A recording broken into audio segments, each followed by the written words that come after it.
बिस्मिल्लाहिर्रहमानिर्रहीम। Microsoft word की नई एपिसोड के साथ मैं हाज़िर हूँ। आज हम डिस्कस करेंगे कि हम माइक्रोसॉफ्ट वर्ड का जो ये टूल है टेबल, इसको कैसे, कहाँ, कितना इस्तेमाल कर सकते हैं, इसमें कैसे चीज़ें ऐड कर सकते हैं, कैसे इसमें कम कर सकते हैं, या जो भी हमारे कस्टमर की रिक्वायरमेंट होगी ऑनलाइन काम करते हुए या अपने ऑफिस में काम करते हुए या वैसे कोई डॉक्यूमेंट्स बनाते हुए या किसी भी हवाले से हम उन रिक्वायरमेंट्स को कैसा पूरा कर सकते हैं। हमारी ये सीरीज़ जो मैं पहले भी बता चुका हूँ कि हमारे किसी दोस्त की रिक्वेस्ट पे है, क्योंकि उनको वर्ड पे काम करने में थोड़ी प्रॉब्लम है। तो मैं ये चाह रहा था कि उसके सबब सारे दोस्त सीख जाएँ, जितना कोई इससे फ़ायदा उठा ले। शुरू करते हैं। शुरू करने से पहले रिक्वेस्ट है कि अगर आपने अभी तक मेरा चैनल सब्सक्राइब नहीं किया, सब्सक्राइब कर दें, वीडियो को लाइक कर दें, दोस्तों के साथ शेयर कर दें और साथ में लगे घंटी के आइकन को प्रेस कर दें ताकि बनने वाली हर नई वीडियो आप तक पहुंच सके। हम शुरू करते हैं टेबल। जब हम इस पर क्लिक करते हैं हमारे पास ये चीज़ ओपन होती है। इसमें हम कॉलम वाइज, रो वाइज जितना इसका कम या ज़्यादा करना चाहें हम कर सकते हैं। मसलन ये तो है हमारे पास, ये हम बढ़ा रहे हैं, साथ में ये यहाँ पे शो भी कर रहे हैं। मैं इसको बढ़ाता जाऊँगा 1 by 1, 1 by 2, 2 by 4, 6 by 6 by 7 या जो भी आप करना चाहें। ये जो है 10 बाय 8 तक हमें सपोर्ट कर रहा है। इसके अलावा अगर हम चाहें तो हम इंसर्ट टेबल में जाके इसको यहाँ से डायरेक्टली भी कमांड कर सकते हैं कि मैं नंबर ऑफ़ कॉलम्स कितने चाहिए। हमें चाहिए कॉलम्स में 8। नंबर ऑफ़ रोज़ कितनी चाहिए, रोज़ हमें चाहिए फॉर एग्ज़ाम्पल हमारे पास 20 बच्चे हैं। हम इसको ऐसे कर भी कर सकते हैं या इसमें आके हम यहाँ पे 20 लिख के भी दे सकते हैं। ओके करेंगे। ये हमारे पास उसी जो हमने उसको रिक्वायरमेंट दी थी उसके मुताबिक 8 कॉलम्स और 20 रोज़ आ गई हैं। अब हम इसमें जितना चाहें, जो चाहें, जिस हिसाब से हम डाटा एंटर करना चाहते हैं हम कर सकते हैं। एक चीज़, अब हम एक और तरीके से इसी काम को करते हैं। दोबारा हम गए इंसर्ट टेबल, यहाँ से हम इसके मज़ीद नीचे जो ऑप्शंस हैं मतलब फिक्स्ड कॉलम विड्थ, इसका हमें फ़ायदा क्या होगा। हमने इसको फिक्स किया हुआ है, हम यहाँ से इसका नंबर इंक्रीज़ करते हैं, रोज़ इतनी और कॉलम्स इतने। ओके, अब ये फिक्स्ड है तो हम इसमें जब लिखते जाते हैं इसकी लेंथ बढ़ती जाएगी। एक में लिख लिया, दूसरे में लिखते हैं, देखा आपने। अब हम टैब प्रेस करते हैं, तीसरे में चले जाते हैं, उसमें लिखते हैं। टैब प्रेस किया, चौथे में चले गए, उसमें लिखते हैं। टैब प्रेस किया, 5वें में लिखते हैं। ये उस सूरत में होगा जब हमें नहीं पता कि हमने किस कॉलम के अंदर कितना डाटा एंटर करना है, तो हम उसको सिंपली लूज़ छोड़ देते हैं कि जैसे जैसे डाटा है ये उसको एडजस्ट करता जाएगा। इसी तरह हमारे पास एक दूसरा ऑप्शन है, इसके बाद जो हम यूज़ करेंगे, चेक करेंगे उसका इस पर क्या इम्पैक्ट पड़ता है। दूसरा है auto fit to content. Okay, अब ये बिल्कुल छोटा सा आ गया, जैसे जैसे इसमें कंटेंट डालते जाएंगे ये उसके हिसाब से बनता जाएगा। हम कंटेंट डालते जाते हैं, ये देखिए ये कहाँ तक पहुँच गया। टैब प्रेस करें, दूसरे में आ जाए, अब तीसरे में आ जाए, चौथे में आ जाए, 5वें में आ जाए। ठीक है, ये उस हिसाब से अपने आप को कम ज़्यादा करता रहेगा। नेक्स्ट ऑप्शन इसका क्या कहता है, insert table now auto fit to window, यानी अब ये उस विंडो के हिसाब से इसको ऑटो फिट कर देगा। अब हम इसमें जो भी लिख रहे हैं ये उसको आगे नहीं लेके जा रहा, नीचे लेके जा रहे हैं। दूसरे में आ जाएं, अब सिर्फ एक लफ्ज़ लिखें आगे निकल जाएं, एक लफ्ज़ लिखें आगे निकल जाएं, एक लफ्ज़ लिखें आगे निकल जाएं। तो ये उसको कम या ज़्यादा नहीं करेगा, क्योंकि हमने इसको विंडो की लेंथ और विड्थ के हिसाब से फिक्स करवा दिया। अब ये इसकी विड्थ नहीं बढ़ सकती, लेंथ आप जैसे जैसे डाटा एंटर करते जाएंगे उसके हिसाब से ये आगे बढ़ता जाएगा।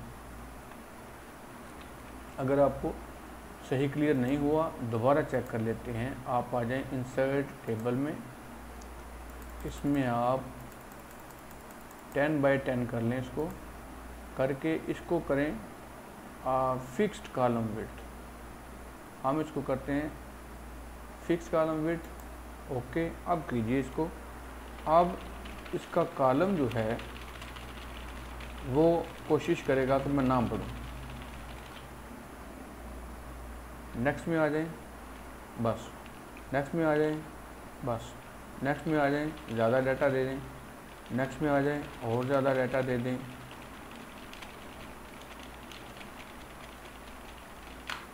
ठीक है जी। अब इसी को हम दूसरे ऑप्शन में चेक करते हैं। मसलन हम इसे करते हैं 10 बाई 10। अब करते हैं auto fit to windows. Okay, अब इसमें लिखते हैं तो ये उनकी विड्थ अब ज़्यादा नहीं होने दे रहा, अनलेस कि हम एक ही लफ्ज़ को इतना लंबा ना कर दें, जो नहीं होता अमूमन इंग्लिश में।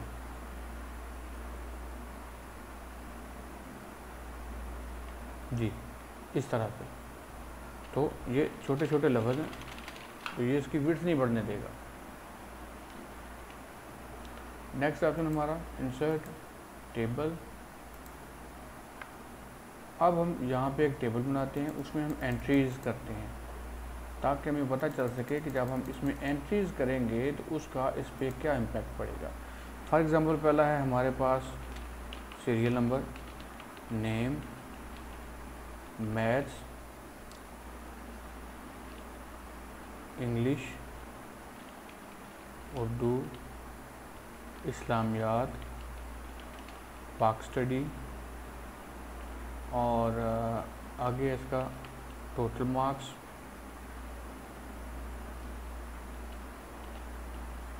Achieved, result. इसमें आप लिखें जी 1 नीचे आ जाए, 2 नीचे आ जाए, 3 4 5 6 7 8 एंड देन 9।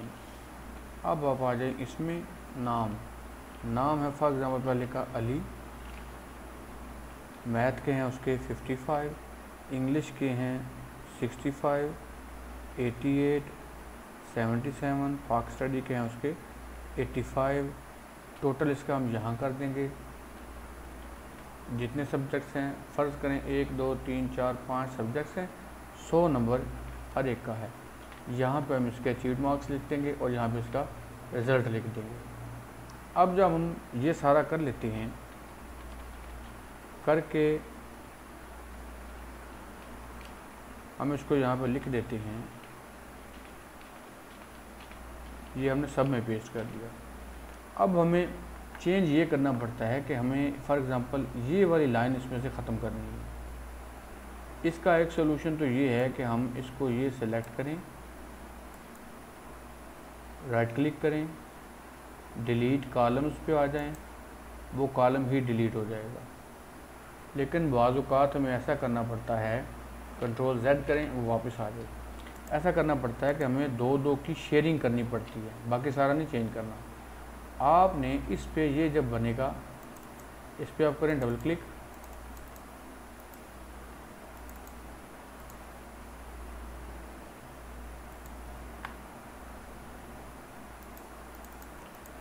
अच्छा जी। तो ये आपके पास एक नई टूल बार आ गई है जो रिलेटेड टू टेबल्स है। आप इसमें इरेज़र पिक करके इस लाइन को ख़त्म कर सकते हैं, इस लाइन को ख़त्म कर सकते हैं, इस लाइन को ख़त्म कर सकते हैं, इसे ख़त्म कर सकते हैं, इसे ख़त्म कर सकते हैं। यानी अगर आप उसको पूरा ख़त्म नहीं करना चाहते, बीच में से आप एक्सेल की तरह कोई किसी सेल्स 2 सेल्स को 3 सेल्स को ज्वाइन कराना चाहते हैं, आप करवा सकते हैं। 2 सेल्स कर दी, हम इसमें 3 सेल्स भी ज्वाइन करवा सकते हैं, 4 भी करवा सकते हैं, ये भी करवा सकते हैं। जैसे हम चाहें वैसे हम इनको आपस में मर्ज भी करवा सकते हैं। अब दोबारा अगर यहाँ पे लाइन बनानी हो, ये हमारे पास ड्रा टेबल है, इसमें हम एक एक लाइन करके भी दे सकते हैं। मसलन आप इसको यहाँ से लें, ऐसे कर दें, आ गई, यहाँ से लें, ऐसे कर दें। अब यहाँ से लेके अगर मैं इधर जाता हूँ तो ये लाइनें इसकी इस पेंसिल की मदद से भी मैं पूरी कर सकता हूँ। जब आपके पास ऐसे डबल सेल में आना शुरू हो जाए, आप इसको उस तरफ से लाइन को नहीं लगाएंगे, आप कोशिश करें दूसरी तरफ से लगा लें, क्योंकि इसमें कोई प्रॉपर्टीज़ का इशू आ जाता है, ऐसा कोई मसला होता है। तो आप इस तरह से करके इसकी लाइंस को पूरा कर सकते हैं। ठीक है जी, ये ऑप्शन हमारे पास हो गए। इसके बाद हम इसको अनसेलेक्ट करते हैं। अब ये इसकी मदद से हम इसको इतना ही रखते हैं, यानी टेबल के अंदर कॉलम्स और इसकी रोज़ की तादाद सेम रहेगी, लेकिन टेबल हमने पूरे पेज पे स्प्रेड करना है। हम ऐसे करेंगे, या इसको कंट्रोल प्रेस करके रखेंगे और माउस का जो ऊपर बना हुआ उसकी ये व्हील है, इसको डाउन प्रेस करेंगे तो ये छोटा होता, जूम आउट होता जाएगा।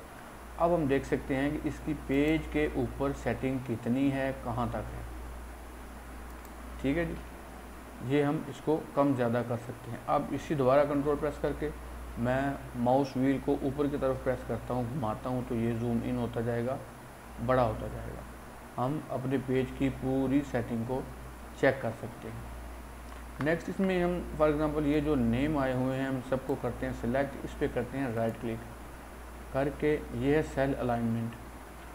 हम इसमें बता सकते हैं कि ये सेंटर्ड हों सबके, तो वो इसके सेंटर में आ गए हैं।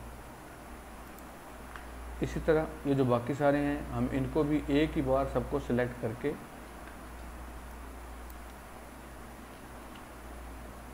सबको सिलेक्ट करें, करके राइट क्लिक करें, सेल अलाइनमेंट, सेंटर में सबके सारे सेंटर में आ जाएंगे। अब क्योंकि सेटिंग सबकी ऐसी हो गई है, तो आप इसको छोटा करें, बड़ा करें, ये बिल्कुल सेम ही रहेगा। ठीक है जी, ये सबका सेम हो गया। अब ये थोड़ा खूबसूरत लगना शुरू हो गया। ऊपर जो आपने लिखे हैं इनको आप थोड़ा सा बोल्ड कर दें, कंट्रोल बी, थोड़ा बड़ा करना है तो इसकी मैं आपको शॉर्ट की बता दूं, इसको आप कंट्रोल को प्रेस करके रखेंगे और ब्रैकेट क्लोज ये आप प्रेस करते जाएं, साइज़ बड़ा होता जाएगा। या कंट्रोल प्रेस करके रखें, ब्रैकेट स्टार्ट प्रेस करते जाएं तो छोटा होता जाएगा। ब्रैकेट क्लोज बड़ा, ब्रैकेट स्टार्ट छोटा। बाकी कंट्रोल बी से हमने बोल्ड किया, कंट्रोल आई से थोड़ा सा ये टेढ़ा हो जाएगा। ठीक है जी, और कंट्रोल यू से ही सारा अंडरलाइन हो जाएगा। एक बार प्रेस करने से अप्लाई होगा, दूसरी बार प्रेस करने से वो बिल्कुल वापस अपनी पहली हालत में आ जाएगा। ये मैंने वापस कर दिया इसको। उसके बाद ये हमारे पास कुछ बने बनाए सैम्पल्स हैं। फॉर एग्ज़ाम्पल इस चीज़ में लाना चाहता हूँ, इसमें ये है, या आप देख लें ये सारे इसके सैम्पल्स हैं, या इधर से आप मज़ीद सैम्पल्स मंगवाना चाहते हैं, क्योंकि जब आप कोई प्रेजेंटेशन वगैरह बनाते हैं तो ये उसमें आपकी बड़ी हेल्प करते हैं। बने बनाए पैटर्न्स आपको मिल जाते हैं। नीचे देखिए बड़े खूबसूरत पैटर्न्स भी हैं। आप इनमें से जो आपको अच्छा लगे सिलेक्ट कर सकते हैं। इनके टेबल्स के स्टाइल्स को मॉडिफाई कर सकते हैं, क्लियर करके कोई भी आप सेटिंग ना लें, सादा बना लें, या न्यू टेबल अगर आप खुद को सेट करना चाहते हैं आप वो भी सेट कर सकते हैं। ठीक है जी, बहुत सारे ऑप्शन हैं इसमें।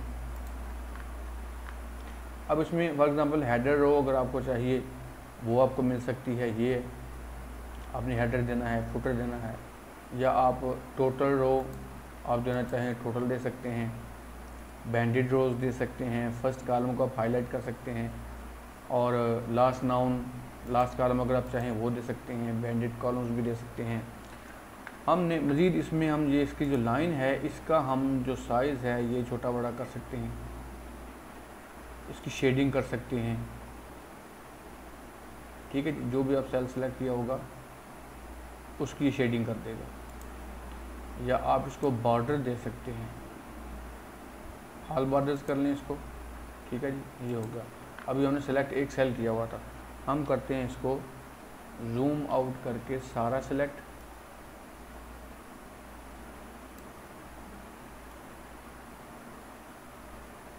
करके दोबारा हम आते हैं बॉर्डर्स पे और इसको करते हैं ऑल बॉर्डर्स। अब ये हमारा सारा बॉर्डर्स के अंदर आ गया। अब इस बॉर्डर को हम कैसा करना चाहते हैं जी, वो हम यहाँ से इसको बता सकते हैं।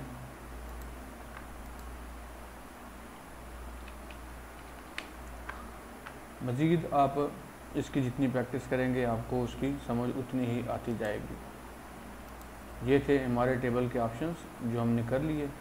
ड्रा टेबल में हमें फॉर एग्ज़ाम्पल जब हम काम कर रहे हैं, इसको जूम इन करते हैं, हम ये काम कर रहे हैं, काम करते हुए हमारे पास ये टेबल की जो टूल बार है वो नहीं है।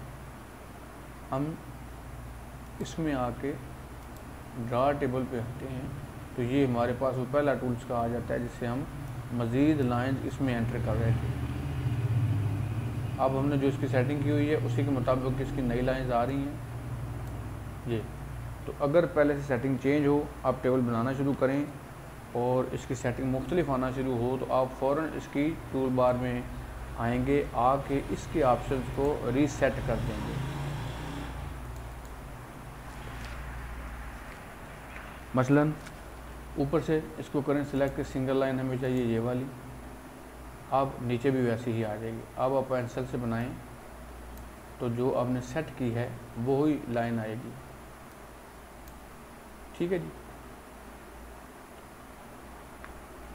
तो ये सारे ऑप्शंस हैं आपके पास जो आप टेबल्स को बनाने में, छोटा बड़ा करने में या अपने कस्टमर की रिक्वायरमेंट को पूरा करने के लिए यूज़ कर सकते हैं। उम्मीद है आपको आज की वीडियो पसंद आई होगी। इसको दोस्तों के साथ शेयर करें और कमेंट करें कि आपको ये कैसी लगी, या मज़ीद अगर आपने इसके हवाले से कोई डिटेल चाहिए हो तो आप कमेंट में मुझे बता दें, मैं इंशाल्लाह उस पर वीडियो बना के दोस्तों के लिए पेश कर दूँगा। चैनल को सब्सक्राइब कर दें। दुआ में याद रखिएगा। अल्लाह ताला हम सब के लिए आसानियाँ करे। अल्लाह हाफ़िज़।